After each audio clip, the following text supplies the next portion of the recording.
Good morning, students. The next topic is statistics. देखिए इसमें पढ़ना क्या क्या है। Mean, median and mod of data commutative frequency. ठीक है, ट्रायंगल में जो लास्ट एक्सरसाइज बची है बाद में होगी। देखिए mean of the group data. Mean क्या होता है? मीन मीन्स जैसे आपके पास 10 एलिमेंट है, उनको सबको जोड़ दो और जितने एलिमेंट से उससे भाग कर दो। ठीक है, यही कह रहा है। If x1, x2, xn are n value of a variable x, then arithmetic mean x is given by x1 plus x2 plus x3 and xn upon n is equal to this one। इसको हम क्या लिखेंगे? Summation. x1 x2 xn में summation xn upon n के। तो ये कहलाया आपका क्या? मीन। मीन क्या हो गया आपका? x1 plus x2 plus xn so on upon n के, समेसन xn अपॉन n के। पहले तो ये है, ठीक। Then direct method to compute arithmetic mean. मतलब मेथड कैसा है जो हमको अर्थमेटिक मीन फाइंड करना है। Direct method to compute arithmetic mean. देखिए, let x be a variable which take the value x1 x2 xn with corresponding frequency. अब frequency दे दिया है f1 f2 fn, then the arithmetic mean is given by. ठीक है, arithmetic mean क्या हो जाएगा? मतलब देखो, पहले जब अर्थमेटिक मीन नहीं दिया गया है तो अब क्या करोगे? X bar equal to x1 plus x2 plus xn upon n। जब अर्थमेटिक मीन दिया गया है उसके साथ में फ्रिक्वेंसी दी गई है तो उसको मल्टीप्लाई करा दो अपने वेरिएबल वैल्यू में।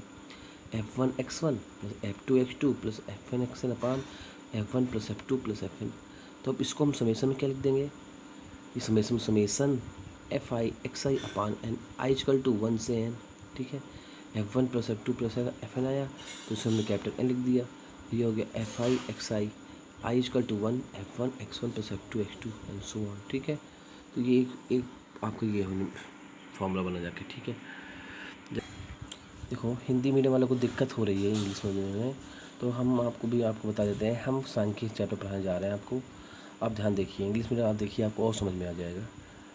कह रहा है इसमें हमको पढ़ना क्या क्या है। सांख्यिकी कह रहा है वर्गीकृत आंकड़ों के माध्य, माध्यिका तथा बहुलक संचयी बारंबारता आरेख। ठीक है, अब वर्गीकृत आंकड़ों का माध्य। देखो mean of the group data, वही आपने जो मीन पढ़ा था, इसको बोलते हैं वर्गीकृत आंकड़ों का माध्य। मीन मीन्स माध्य।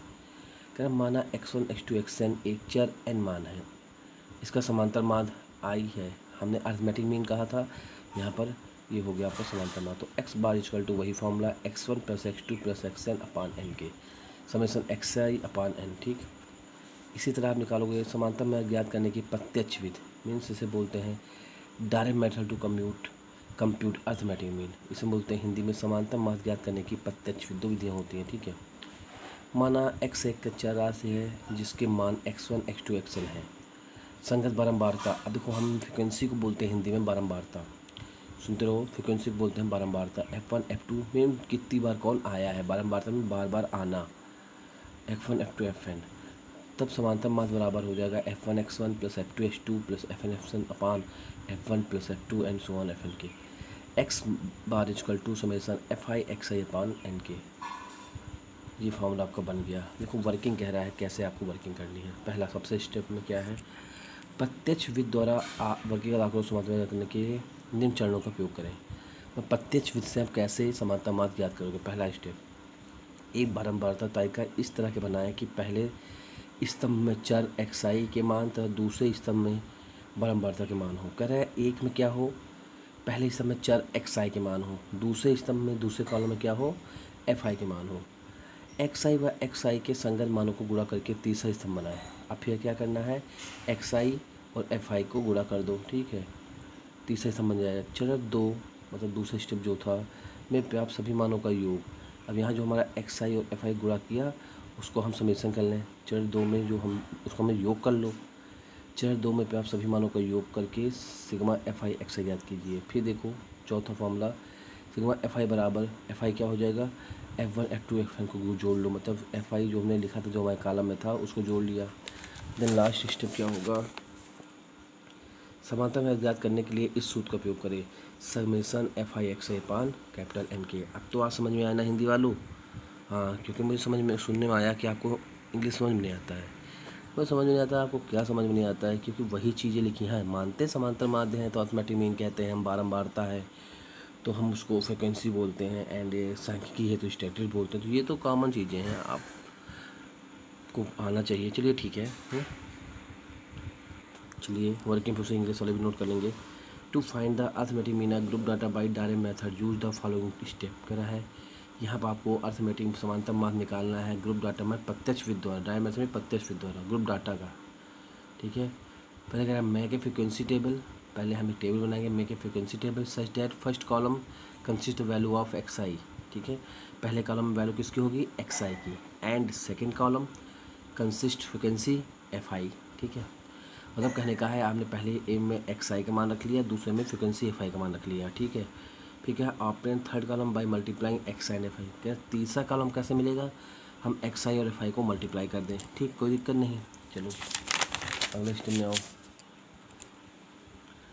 अब find the sum of entire in column to find the, हाँ स्टेप 2 में जो हमने सम किया है, मल्टीप्लाई किया है FI XI को, उसको पूरा जोड़ दो कॉलम को, उससे लिखे समेसन FI XI कहा गया है। ठीक है, ठीक। फिर स्टेप में आ गए हम। उसने कहा फाइंड करेंगे FI, मतलब दूसरा जो कॉलम था, पहला जो कॉलम था XI FI लिखा था, समेसन कर लो, ये कैपिटल N बनेगा, क्योंकि जो फ्रिक्वेंसी हम जोड़ेंगे वही कैपिटल N बनेगा। कहना है ना, फॉर्मूला क्या है? Summation FI XI upon capital N। और कैपिटल N क्या होगा? जो फ्रिक्वेंसी है आपकी बारंबारता, उसको जोड़ लो। Use the following formula, arithmetic mean बराबर summation FI XI upon capital N के, बस। ठीक, इससे आपको लगा लेना है। देखिए इंग्लिश मीडियम वाले आप मत कहना कि हमको समझ नहीं आया। निम्नलिखित आंकड़ों का समांतर मान ज्ञात कीजिए, मतलब find out the arithmetic mean. ठीक, क्वेश्चन हो जाके calculate the arithmetic mean of following data. X दिया, F दिया है, कहीं भी कुछ भी नहीं है। X दिया, हमसे कह रहा है समांतर मान निकालिए, मीन्स अर्थमेटिक मीन निकालिए, कोई दिक्कत नहीं। चलिए X लिख लिया हमने। पहला हमने क्या कहा था? पहला कॉलम में हम X लिखेंगे, दूसरे कॉलम में F लिखेंगे। X लिख लिया, F लिख लिया। अब हमको क्या करना है? समांतर मान निकालने के लिए उसने कहा था हम एक कॉलम बनाएंगे, FX का गुणा कर देंगे। ठीक है, तो 10 गुणे 6 कर दो, 60 आ गया। 20 गुणे 8 कर दो, 160 आ गया। 30 गुणे 9 कर दो, 40 गुणे 5 कर दो, 50 गुणे 2 कर दो। फिर उसने कहा था अगले स्टेप में हम क्या करेंगे? इसका समेसन निकाल लेंगे। तो बस समेसन मतलब इसको जोड़ लो, 60 प्लस 160 प्लस 270 प्लस 200 प्लस 100, 700 आ गया। फिर अगले इसमें कहा था समेसन N निकाल लेंगे। समेसन N मतलब होगा कैपिटल N इक्वल टू होगा F1 प्लस F2, इनको सबको जोड़ लो, 6 प्लस 8 प्लस 9 प्लस 5 प्लस 2, ये आ गया। समांतर मास का फॉर्मूला आपने पढ़ा, समेसन FX अपान कैपिटल N के, स्मॉल n लिखो चाहे कैपिटल लिखो। ये आया 790 और ये आया 30, भाग कर दो 26.33। मतलब कहने का आया आपका ये समांतर माध्य इस टेबल का आया। कोई दिक्कत नहीं किसी को, इंग्लिश मीडियम वालों को कोई दिक्कत नहीं होगी। समांतर माध्य मीन अर्थमेटिक मीन आया। ठीक है, वही सवाल चल रहा है, नंबर देखते चलिएगा। देखो अगला करा है, निम्नलिखित आंकड़ों का समांतर माध्य 15 है, तब P का मान ज्ञात कीजिए। इंग्लिश में क्या हो जाएगा ये question? The arithmetic mean of the following data is 15। The arithmetic mean of the following data is 15, find the value of P। कोई दिक्कत? क्वेश्चन नंबर 3 देख लेना क्या कह रहा है। The arithmetic mean of the following data is 15, मतलब arithmetic mean they दिया, मतलब क्या दे दिया? तो arithmetic mean left hand side जो फॉर्मूला क्या था? अर्थमेटिक मीन बराबर summation of FI XI upon summation of FI। बना लो टेबल, X बना लिया, F बना लिया। वही करना है, पहला स्टेप क्या है? इनका मल्टीप्लाई। तो 6 गुणे 5 30, 10 गुणे P 10P आ गया, 15 गुणे 6 90 आ गया, 20 गुणे 10 आ गया, 25 गुणे 5 आ गया। कोई दिक्कत नहीं। फिर उसने कहा इसको समेसन FI XI निकालते हैं, इसको सबको जोड़ दो, तो ये हो गया 30 plus 10P plus 90 plus 200 plus 125, इतना बना। फिर समेसन F को जोड़ दो, ये आ गया। समांतर माध्य का हम फॉर्मूला जानते हैं, मीन्स अर्थमेटिक मीन बराबर क्या होता है? Summation of FI XI upon capital N के। तो जोड़ दिया हमें 445 प्लस 10P अपान 27 प्लस P। ठीक है, अब आपको सॉल्व करना है। देन यहाँ 15 मान दिया गया है, 15 रख दिया। यहाँ मल्टीप्लाई कराया इसका, इस सब तेरे गुणा हो गया, तेरे गुणा में ये किया, P को 95 किया, P बराबर 8 आ गया। कोई दिक्कत? इंग्लिश में वाले कोई दिक्कत नहीं। अब आपको मत कहना कि ये हिंदी में समझ में नहीं आ रहा, हमने पूरा बता दिया। ये क्या लिखा है? लिखा है the arithmetic mean of the following data is 15, find the value of P। बस सवाल लगा लो। ठीक, अर्थमेटिक मीन। इसी तरह देखो चौथा नंबर क्या कह रहा है, वो बढ़िया है। ए बारंबारता का वितरण समांतर माप 50 है। ए बारंबार वितरण समांतर माप दे दिया है, अर्थमेटिक मीन दिया है। दिए गए वर्ग अनुपात की लुप्त बारंबारताएं F1 F2 ज्ञात कीजिए। हाँ, यहाँ पर आपको ये ज्ञात करने के लिए कह रहा है। अब देखो ध्यान देना, कभी भी आपका जो वर्ग अंतराल दिया जाए तो उसमें से हम XI कैसे, ये तो बारंबारता हो गया।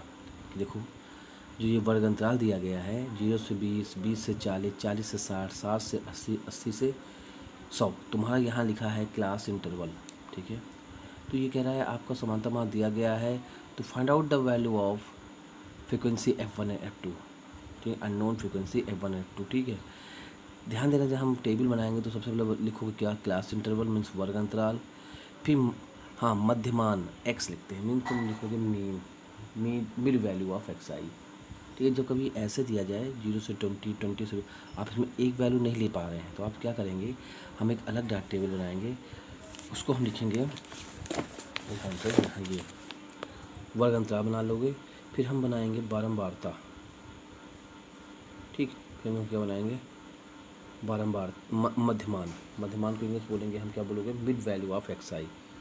क्या बोलेंगे हम, मिड वैल्यू ऑफ XI। ठीक, मतलब 20 + 0/2 कर देंगे, 40 + 20/2 कर देंगे, 40 + 60/2 कर देंगे, 60 + 80/2 कर देंगे, 80 + 100/2 कर देंगे। मध्यमान आ गया।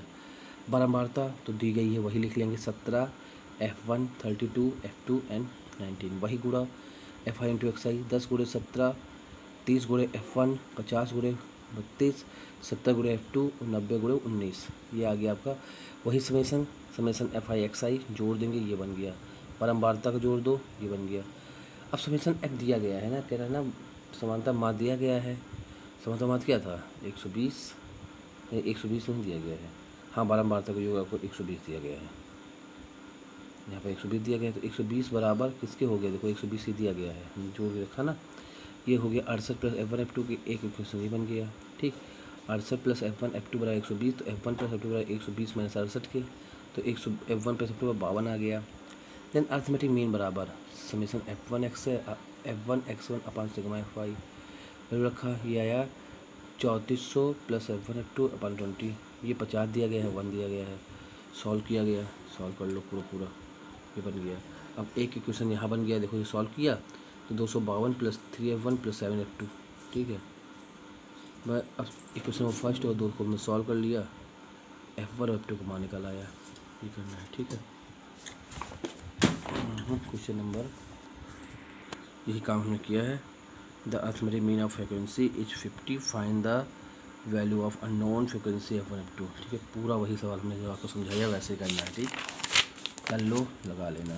ठीक, ये किया है, ये चले गए, वही काम, पूरा वही काम, 50 F1 F2 सॉल्व किया क्वेश्चन, सॉल्विंग क्वेश्चन 62 मिल गया। ठीक, इतने सवाल आप लगाइए, कल देखेंगे। Thank you.